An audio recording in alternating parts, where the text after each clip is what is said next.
సీతమ్మ వాకిట్లో సిరిమల్లె చెట్టు హిట్ తో మంచి జోరు మీద ఉన్న మహేష్ ఇప్పుడు సుకుమార్ సినిమా షూటింగ్ లో బిజీగా ఉన్నాడు. దీని తర్వాత క్రిష్ డైరెక్షన్ లో సినిమా చేయాల్సి ఉంది.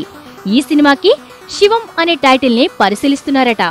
తెలుగు, తమిళ భాషల్లో ఒకేసారి తెరకెక్కబోతున్న ఈ సినిమాని ఓ భారీ చిత్రాల నిర్మాత నిర్మిస్తున్నాడని సమాచారం. కానీ మొదట ఈ సినిమాకి ఓకే చెప్పిన మహేష్ ఇప్పుడు శ్రీను వైట్లతో సినిమా చేయడానికి రెడీ అవుతున్నాడట. శ్రీను వైట్ల ప్రస్తుతం బాద్షా చిత్రం షూటింగ్ లో ఉన్నాడు. దాని తర్వాత తను మహేష్ తో చేస్తాడని ఇదివరకే చెప్పాడు. బాద్షా చిత్రం పూర్తయ్యేసరికి మహేష్, సుకుమార్ల చిత్రం కూడా తుది దశకు చేరుకుంటుంది. వెంటనే శ్రీను వైట్లతో చిత్రాన్ని చేసేందుకు మహేష్ ఆసక్తి చూపుతున్నాడని వినికిడి.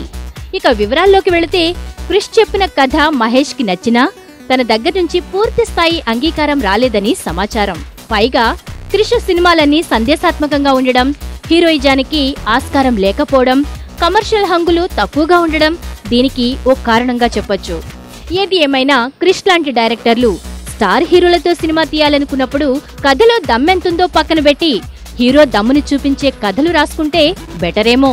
రాజశ్రీ తెలుగు నుండి ఈ రిపోర్ట్ అందిస్తున్నది శ్రావణ్ చాయ్. మరిన్ని వినోదాల కోసం వెంటనే సబ్స్క్రైబ్ చేసుకోండి మీ రాజశ్రీ తెలుగు.